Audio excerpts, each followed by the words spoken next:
Who gets Brian Daboll? Who gets Brian Flores? The answer Evan already.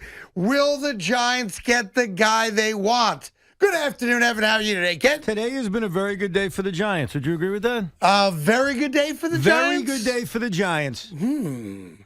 Why? Well, first of all, they were never interested in Nathaniel Hackett. He got a job. They were never interested in Matt Eberflus. He got a job. And best of all, go ahead. Dan Quinn, who no Giant fan wanted to be the head coach. I didn't think it would be a good hire. Dan Quinn decided, I'm going back to Dallas. Which is really interesting because he interviewed for like 4 jobs, had 2 interviews with at least one place, if not multiple places, and then basically takes himself out of the running. You know, which means that Jerry Jones obviously either made a larger financial commitment to him or some type of, hey, as soon as McCarthy screws the pooch, we're going to let you step right in. Or he hated the jobs that were available. Yeah, but there were 9 jobs available. But look at the jobs. It's like a third of the league. I agree, but look at the jobs. How many of them were that appealing? Well, the Denver job might get much more appealing. Of course, it got taken by Hackett. So now everybody believes, all right, Nathaniel Hackett goes to Denver. We know the John Elway playbook. Every 10 years, bring in the best available veteran quarterback on a 2-year deal and hope to steal a Super Bowl. Yeah. And then suck for 10 years. Guess what? It's not going to happen this time because Aaron Rodgers goes to Denver. Let him go to Denver. First of all, he won't lose home playoff games because they won't have home field advantage because that's Patrick Mahomes' division. Right. And number 2, he's not winning the Super Bowl. Yeah. Sorry. It's funny how, like it's almost like a sheep mentality, right? Oh, Nathaniel Hackett got the job. You know what that means. Right. Devontae Adams and Aaron Rodgers are on their way to Denver. Everybody forgets one aspect of this.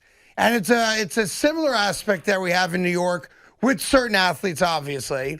And that is the athlete, in this case, Aaron Rodgers and Devontae Adams, have no control at all. Well, Devontae does. He's a free agent. Well, they're going to tag him. You're right. If they tag him, he doesn't have control. So at the end of the day, it doesn't matter what he wants to do. Right. If they decide to tag him, which they have to, they control where he goes. Right. Now, I understand why people think they're going to Denver, but the Green Bay Packers will decide if they go to Denver. Oh, no, you're right. But I do think that sheep mentality that we have also applies to the Giants. I think a part of why over the last few days you have been committed to thinking Brian Daboll is going to be the head coach is because of who the general manager is, based on connections. Like everything is a giant connection. Well, 2 things. 1, he's interviewed twice.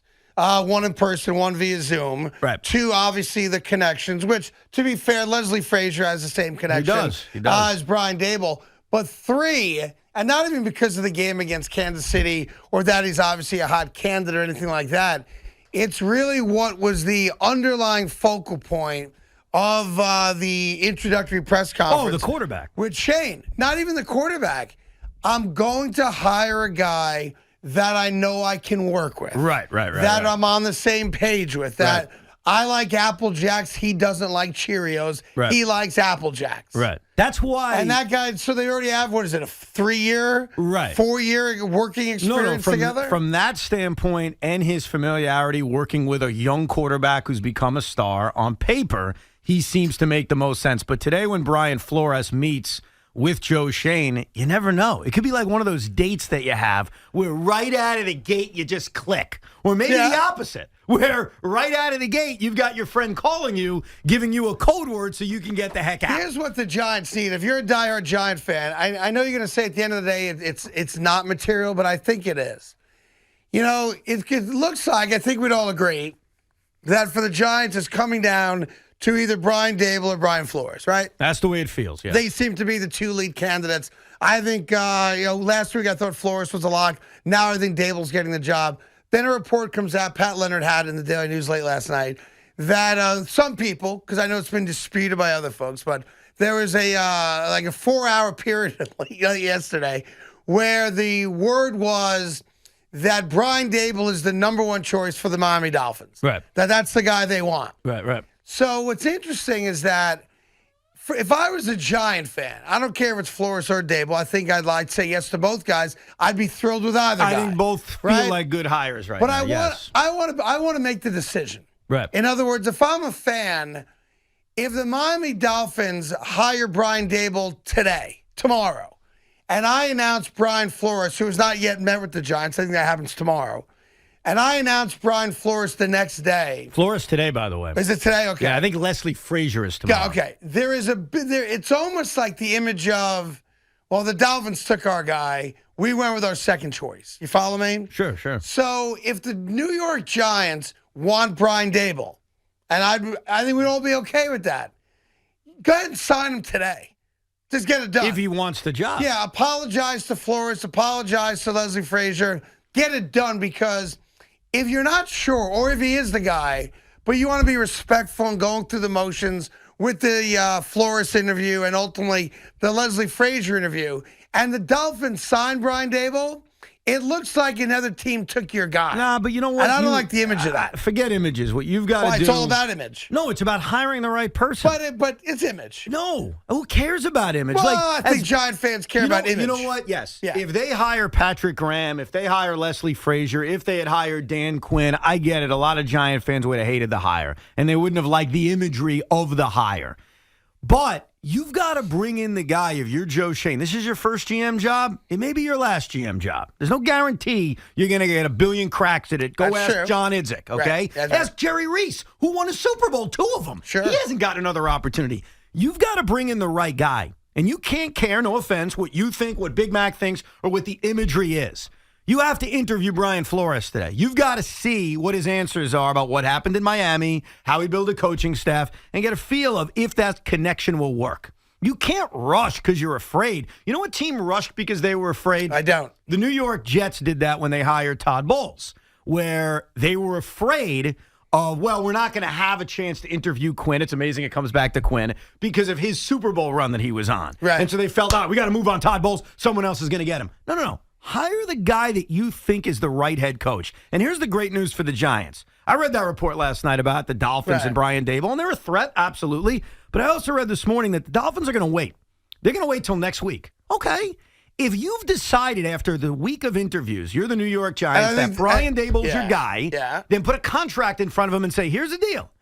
Yes, or get the heck out. I agree. Don't shop it. You've got leverage on that. If the Dolphins are going to wait, Brian Daboll's going to have to take that risk of, I prefer the Dolphin job. I'm going to wait where I may not even get that job. No, I get that. Listen, see, we've talked about it before in the show. It's the proverbial hotel deal. That's what they call it, a hotel room deal.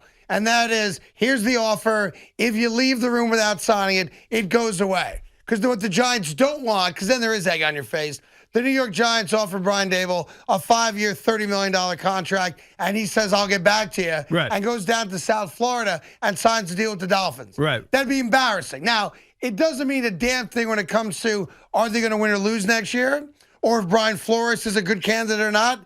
It just would be embarrassing. Well, but you know what? And this is an organization, frankly, that has embarrassed itself enough. I get all that, and I understand getting Giant fans to be happy and excited, but here's the truth, all right? Joe Shane doesn't need to win a press conference. He doesn't need to win how people feel about the coaching hire. He needs to win the hire by the hire being right. Yeah, so what I mean agree. by that is Patrick Graham is a guy you say has no chance to get this job. He cannot be hired. If Patrick Graham kills it in this interview. He ain't getting a gig. Hold on. If he kills it in this interview.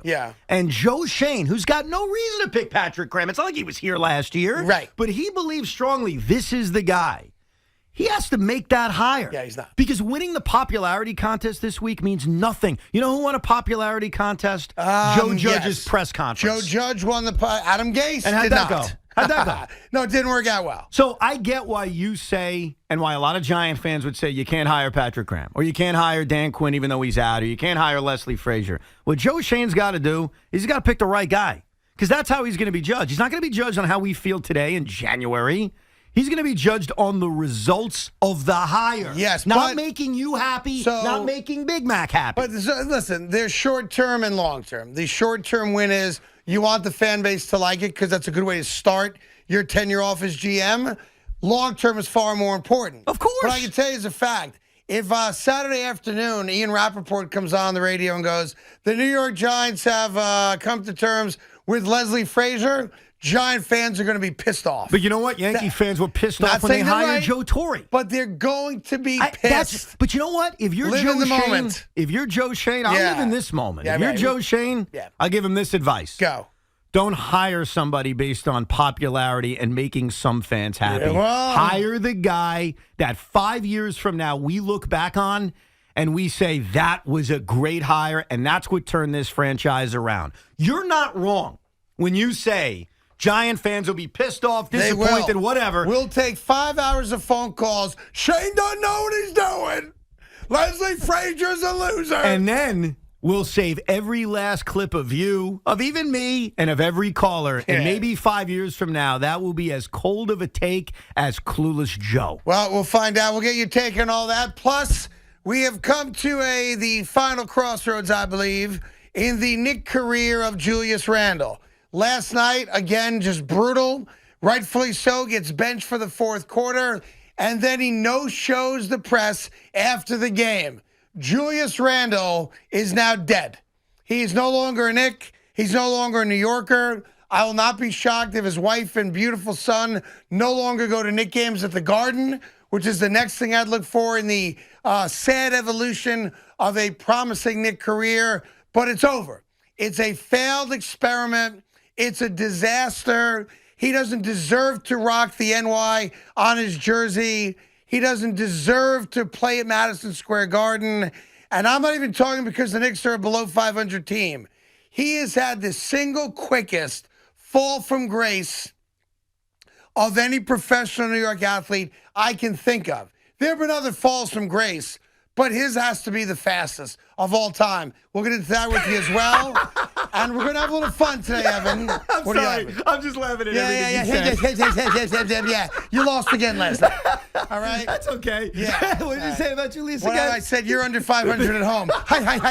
That's okay. Coming up later today, we're going to have a little fun with you, and you're going to be a part of the show today. Today marks the anniversary of the day that Bill Belichick became, for a very short period of time, the head coach of the New York Jets. Coming up later today, we are going to do an hour of sports talk as if he had kept the job.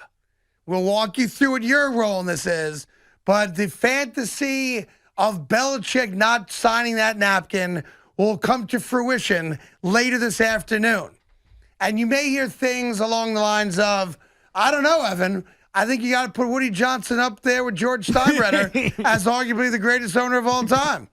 I don't know, Evan. Can we win our 10th Super Bowl this year? I think we can. So we will have a little fun with you later today as we go into the WFAN Carton and Roberts time machine and pretend that Belichick kept the job. Oh, how great life would be.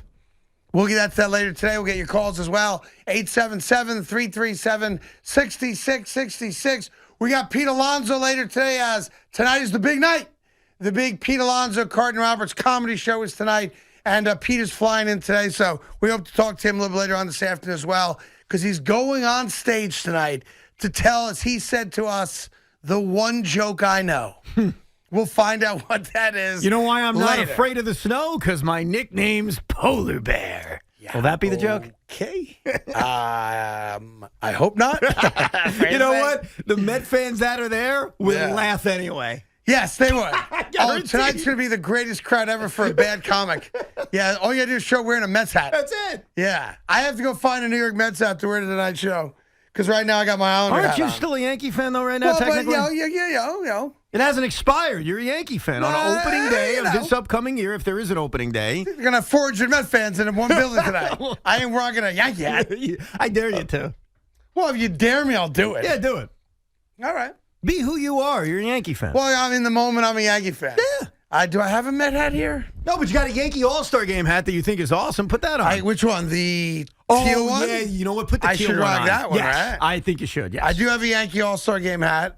I do have a Met hat. Yeah, but you shouldn't wear a Met hat. I don't think. You're You not a don't Met think I fan. should rock the Met hat? You're not a Met fan. Huh. You gave that up when you decided this year, and it's still in effect, to be a Yankee fan, which I respect. Well, we got lots to do today before that, and my hat announcement, I guess, will come later today as well.